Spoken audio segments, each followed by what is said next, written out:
Hi, welcome back. Sarah from Tangy Tarot here. So today's video is a VR to the tag #TarotCollector. This tag was created by Moon Baby like a couple of years ago, and I watched Laura at Aquamarine 18's video, which was also done like a couple of years ago. Even though the tag is a couple of years old, I still wanted to give it a try and, just showcase it here on my channel. I find deck collections pretty interesting because sometimes it's not just the collection that is interesting. It's also the person who's talking about it and the way that they talk about their decks, the way that they explain why they chose to bring certain decks into their collection. If you're not into deck collections, of course, it makes sense that you don't like seeing like a bunch of decks out there, but sometimes the way that someone talks about their decks and the way that they choose it is really interesting. And I found Laura at Aquamarine 18's video so interesting. And that's why I wanted to kind of give it a shot on my channel and see if I had anything interesting to say about the decks that I chose to bring in. So here is my response to the Tarot Collector hashtag. Let's see these decks. So the first prompt, what is your most expensive deck? I'm reading this as this is the deck that I spent the most money on. And that is the Future Ancestor Tarot. This deck is actually by a Filipino creator. Filipino as in someone actually from the Philippines, not just Filipino diaspora. So shipping to the US would already have been a lot of money. The person who offered me this secondhand also was in the Philippines, so honestly, I did not save that much on shipping. This deck was 65 US dollars because they were selling it at the exact same price that they bought it, and it took me another like 25 bucks to ship it over from the Philippines over to the US. So this ended up being the deck that I spent the most money on. I honestly can't really say if it's worth it. I feel like it could have been sold for a little bit less. I'm okay with spending that kind of money just once so that I know what that feels like. I think for me that is just a bit too much that I would spend on a deck. And nowadays when I look at Kickstarters that also kind of cost this much, I'm like, yeah, no, I'm going to wait to buy it secondhand. But I do find that this deck is one of my favorites in my collection because it is very nurturing. The themes of it are really resonant with me. The Future Ancestor is, to me, this idea that we want to be the best versions of ourselves so that our future ancestors, our future descendants who will become ancestors, have a better path to work on. And I find that this also helps me connect with like past people and past energies. It gives me better appreciation for like my own parents and my own ancestors and the kinds of feelings that they might have gone through. I find that this deck, though, I think the premise of it is great, but I also wish that it was a little bit more scenic. I think that sometimes I'm trying to make this deck a little bit more deeper than what it could be. I don't know if that makes any sense. I think I'm trying to read too much into this deck and trying to make this like super duper important and super all-knowing because I spent so much money on it, if that makes any sense. There's a lot of like pressure for me from myself to like this deck and use it because it's so pricey. And yeah, I don't really like that feeling, but I already have the deck and I'm going to use it and I'm going to keep trying to give myself space so that I can just enjoy it and not pressure myself to enjoy it.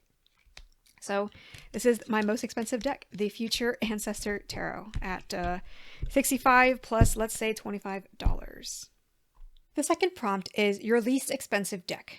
So one deck that I paid the least amount of money for is luckily the Sonia Tarot, which if you know this deck, you might be surprised because this deck retails for like $65 US. So I was very lucky that I was kind of gifted this deck. I basically posted an ISO and in search of post in one of my the buy-sell groups on Facebook that I'm a part of.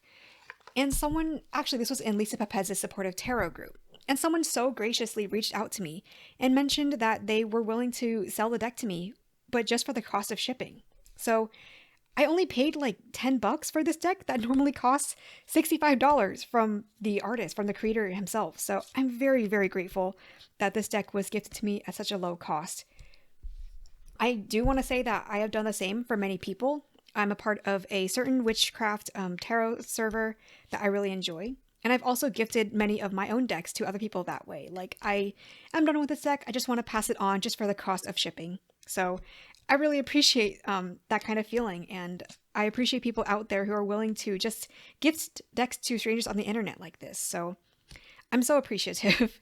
This deck is a photography deck. It is quite a work of art because all of these images are just photographs. Painting stuff on paper or on on the canvas is difficult, but also taking photographs and making sure that every element lines up with how you want it to be is also a whole nother art that I am so in awe of. I'm just so in awe that this deck exists, that it was created. It gives me a new appreciation for photography. And again, I'm just so grateful that this deck was like gifted to me. I've used it for past life readings, and I find it so helpful and interesting in that sense. So I do want to use this more for other things, other types of readings. But yeah, right now this is like my past life reading slash just exploration deck. You know, maybe I'll do a tarot and practice deep dive of this deck as well. But yeah, that's the Somnia Tarot. My kind of least expensive, well, deck that I paid the least for. The next prompt is the deck that other collectors want to steal from your collection. And I'm going to add a part 2 of this prompt, which is the deck that I would want to steal from other people's collection. So I am going to name an out-of-print deck for the first part. It is the Majestic Earth Tarot. This is out of print. It is no longer in print. And I was lucky enough to snag a copy of this when they were last selling copies of this, like, I don't know, a year or two ago. The reason why other people would want to steal this is because not only is it out of print, but also it is just a very beautiful deck. It's all like oil paintings that have been scanned and converted into these cards. This deck is so beautiful. It's very immersive. There's so much energy and momentum and movement in these cards. The keywords and the little like whatever these symbols are on the bottom, like they also help add to the vibe of the cards. The fact that there are 4 keywords does make the deck even more fascinating because I don't know about you, but when I see a deck with keywords, my mind is always like, ooh, I should get that deck so that I can learn these keywords, and those keywords will help add to my already existing knowledge of tarot. And then I remember that most of the time, I don't like keywords on my cards. The majority of my cards do not have keywords. The Majestic Earth Tarot is one of the few decks that I do have that has keywords on it. But yeah, this is the deck that definitely I'm sure others would want to steal, because at the time that they were selling this last batch of decks, they were going for like, I don't know, $20 to $50 maybe. And now if you're trying to buy one, they would go for like hundreds of dollars on eBay. So yeah, I'm very happy with this deck. I might also like to do a tarot and practice deep dive on this, just because I think it's interesting and I would love to do an exploration of this deck. So Majestic Earth, the deck that other collectors would want to steal. Now, the part 2 of this question that I'm adding is the deck that I would want to steal from other people's collection. And I've chosen the Flow Tarot. This is another kind of nature-y type of deck, and surprisingly it also has keywords. So this deck is a really interesting water-based deck. Here are the backs. A water-based deck because all of the cards revolve around water in some way. Even the suits have been renamed to reflect different types of water. So snow is swords, waves is wands, we've got ponds as pentacles, and what is the fourth one? Clouds as cups. But yeah, this is a deck that I would want to steal from other people's collections because I find this correlation to water so fascinating. The way that this creator has like taken these concepts and found different water-based concepts to like apply them to and matched them up that way, that is just so fascinating to me. And I really like that there are keywords added so that we can help understand how the imagery or how this concept applies to the original tarot meaning. So also these are like stock photographs or photographs that people can use for their own use. So the fact that this is another like photography deck, but it fits so well.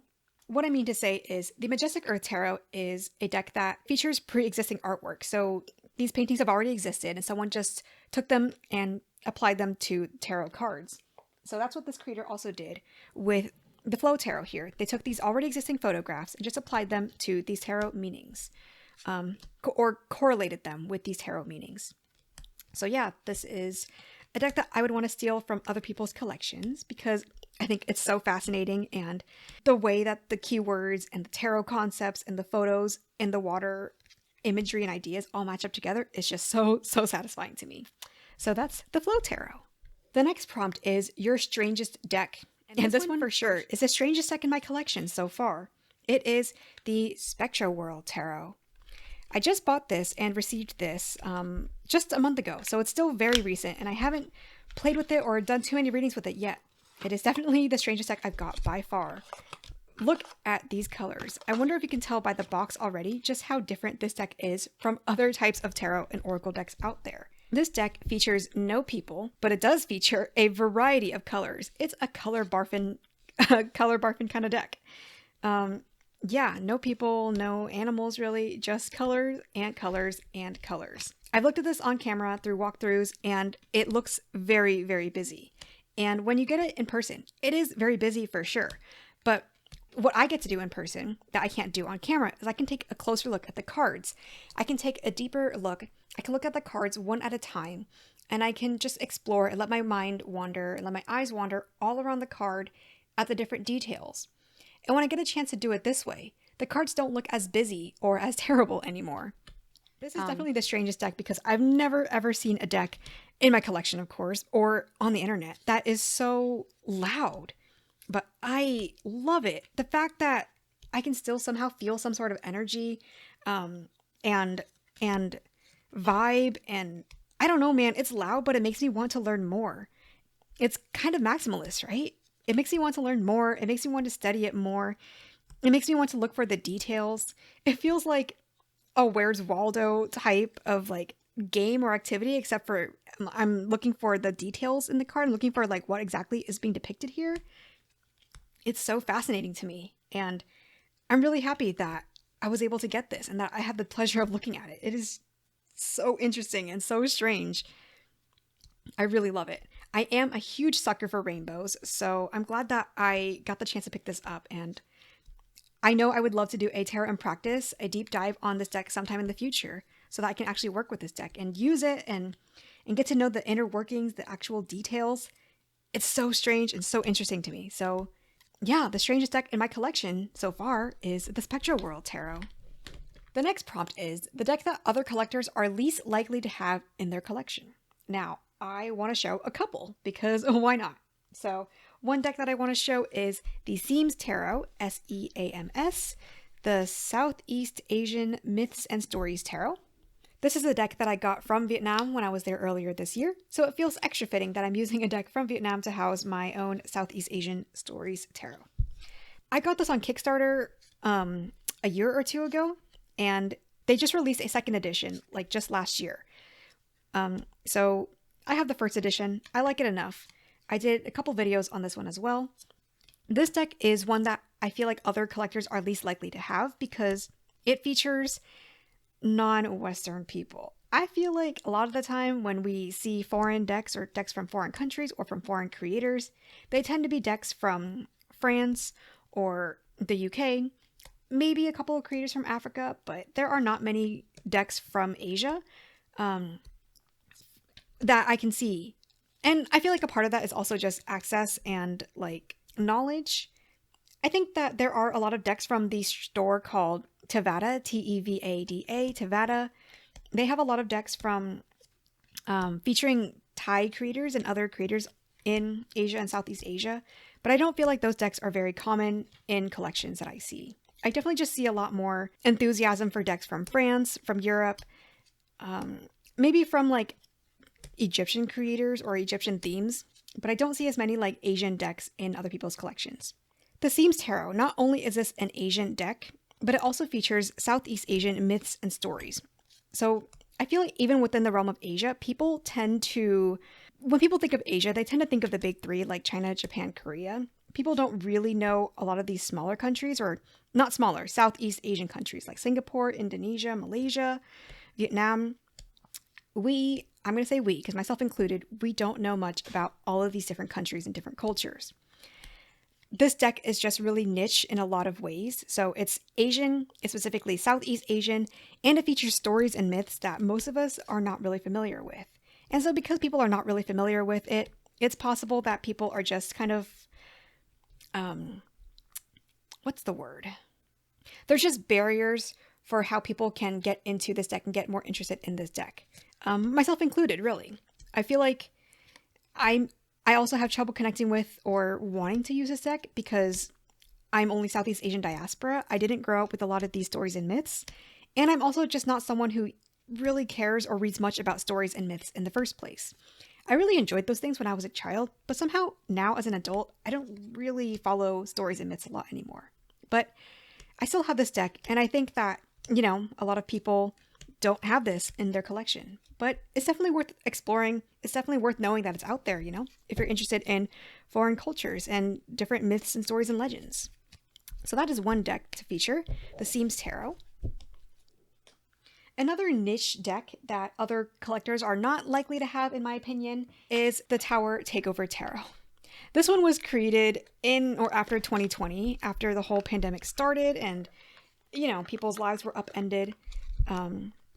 This deck I actually saw on Elisa Pepez, or I saw Peggy Pepez read with this, and I thought it was so interesting I just wanted to give it a try. And I admit, I still haven't read much with it. I've done like one card draws for people on the internet, but besides that, I still have not done. I really haven't done much, but it's too interesting for me to let go of.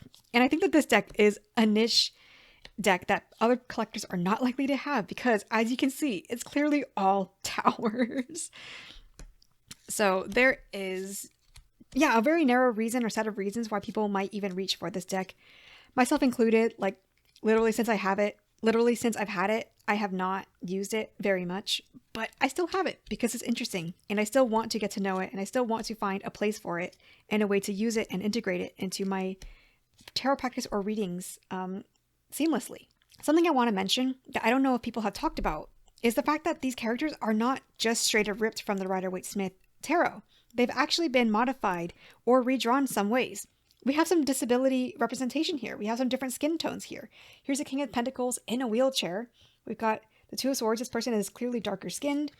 So I think that's really neat. I think there's, here's some body diversity too with the Queen of Cups.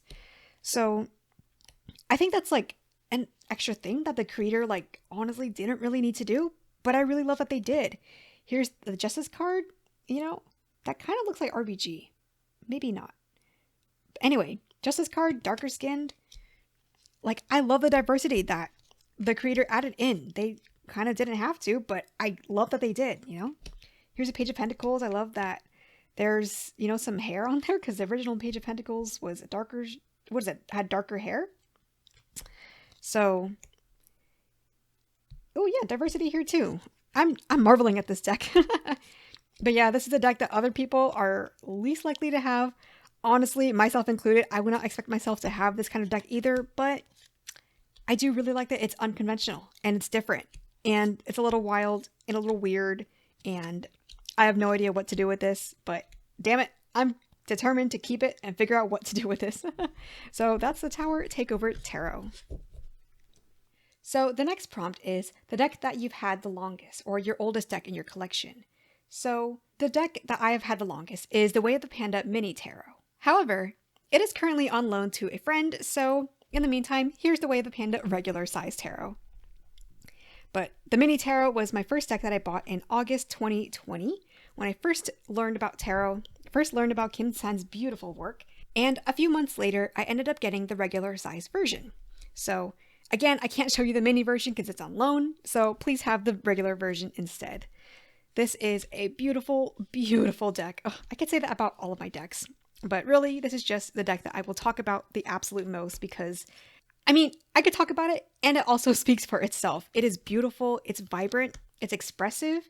The watercolor theme it just brings so much life and energy to the cards. It makes me inspired to learn more about tarot. It makes me inspired to let loose. And it also inspires me to try to tighten up my act a little bit. It just inspires me in so many ways. I love the actual, the care that is put into all of these cards and the care that these pandas seem to emanate to the reader. This deck has been the first deck that I ever got because I just saw the watercolor illustrations. I was shown this deck via Instagram ad and I was like, I don't know what tarot is, but at this point I need something new in my life. And I don't know what tarot is. I don't know what these words mean, but I'm going to buy this deck because darn it, I love the watercolors. And after I bought the deck, I ended up getting into tarot because I just looked at Kim San's channel. I looked at other tarot channels. I learned more about the cards. I read into them. I started doing readings.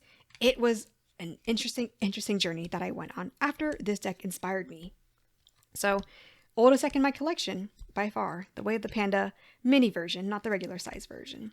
Oh my god. If I could gift a copy of this deck to every friend that I have, I would. I can't afford that, but I would really give this copy to everybody that I know because it is so beautiful and so gorgeous and it's so inspirational. And the guidebook just kicks so much butt, dude. It's so energetic and it just brings even more energy than the cards do, which I don't even know how that's possible, but there's so much energy radiating from the cards and the guidebook. So the oldest deck and also my most treasured deck, The Way of the Panda Tarot. The next prompt is the newest deck in my collection, or one that I just got most recently. So this one is definitely a new one. It just got released or fulfilled or printed or whatever in May 2023. I should show the box first. This is the Child Tarot. This is by Firefly Tarot on YouTube, who I don't follow, but I just happened across this video somehow looking for inner child work in tarot. Like, luckily I stumbled across this deck and it was fulfilled like right at this time. So I'm very grateful that I like got a first look at it. So yeah, Firefly Tarot, check them out on YouTube. This is the Child Tarot they just created, just released May 2023. So very, very new. So this is what it looks like. And oh my gosh, if you can't tell immediately, it is like a child themed deck. I got this deck because it reminds me of my own type of drawing style and my own siblings' drawing style as well. The way that I and my sibling would typically draw children or draw people just looks a lot like this. And I'm talking about the ways we might have drawn them like when we were younger and the ways that we might draw them even now just for simplicity. I think out of all like the childish or childlike decks that I've seen, this one resonates with me the most by far, even though a lot of the cards in this deck have been renamed. So for example, the Summertime suit is the Wands suit. The Imagination suit is the Cups suit. Celebration here instead of the Sun. Let's see, where are the other suits here? Here's Monster in the Dark instead of the Devil. Oh, that's cute. Let's see. The One instead of the Lovers. Go instead of the Chariot. The Polynoses is the Pentacle suit. I don't know what a polynose is, and I think this was a slight barrier or a slight reason why I hesitated in getting this deck, but I think that this deck is so imaginative and whimsical and fun that I could actually imagine myself in this environment because this is how my own world and my own drawings look. But yeah, the pentacles are polynoses and the cicadas are the swords. So a lot of cards have been renamed in this deck, but I still enjoy the art style so much that this doesn't really bother me.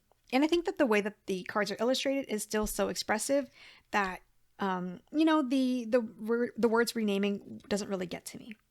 Also, it probably helps that the renaming only happens on like court cards and some of the majors. A lot of the numbers, like you kind of know that's the 10 of Cups instead of 10 of Imagination. But yeah, this is an adorable, adorable deck that I just got in, and I really enjoy looking through this occasionally and just kind of absorbing the imagery and kind of feeling my way through this deck. This is the Two of Swords here, choosing between two different outfits for school. Really cute. It's an adorable deck, and yeah, just the newest deck in my collection. This is the Child Tarot by Firefly Tarot. The next prompt is the deck that made you want to collect decks in the first place. For this one, I chose the Tarot Renard. This deck is absolutely beautiful. It's on par with the Way of the Panda Tarot because both have a lot of white space and both feature single animals and both are extremely, extremely colorful. I got this from Kickstarter as well. This was fulfilling in 2020. So pretty soon after I started getting into tarot, I was interested in Kickstarter and I found this deck and I backed it and got a copy and the rest is history. Well, what history is that, you might ask? Well, the history is that after I got this deck, I was just so enamored and so in awe that tarot could be so beautiful, so artsy, so enigmatic. So, the thesaurus goes on and on.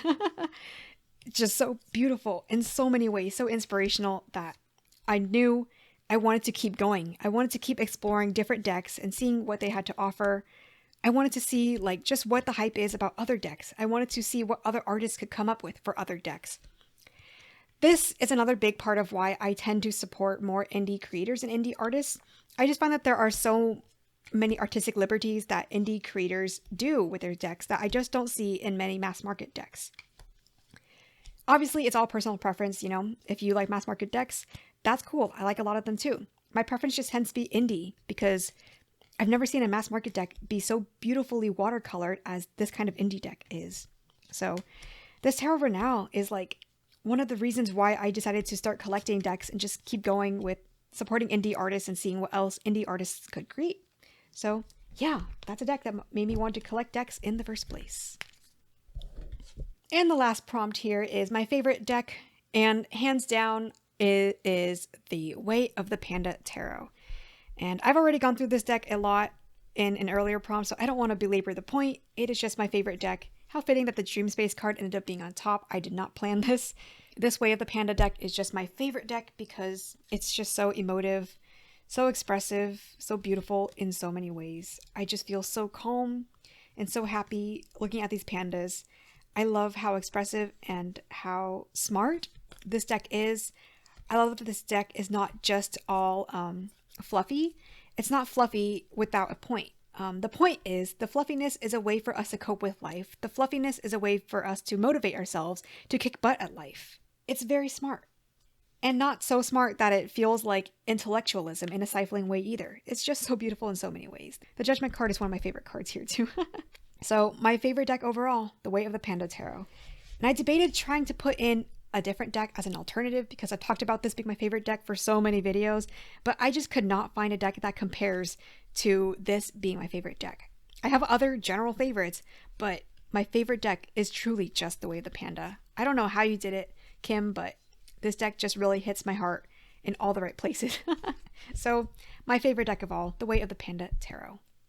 So that's a look at my tarot collection, and what a collection it is, right? I'm really, really proud of all the decks that I've collected and just brought home and worked with and integrated into my life over the past many years. I'm so grateful that different decks exist, that different creators are willing to put their work out into the world, that different printers and publishers are able to help publish these decks so that we can have them in our hands and be inspired by them and use them. I love that the different decks someone has, the different things, the different art that they choose to have and showcase in their home can really tell you so many things about someone. So I'm curious about whether my deck collection, or at least the highlights of my deck collection here, have taught you anything about me. So that's a peek into my deck collection. So that's all I got for you today. I'll see you in another video. Bye!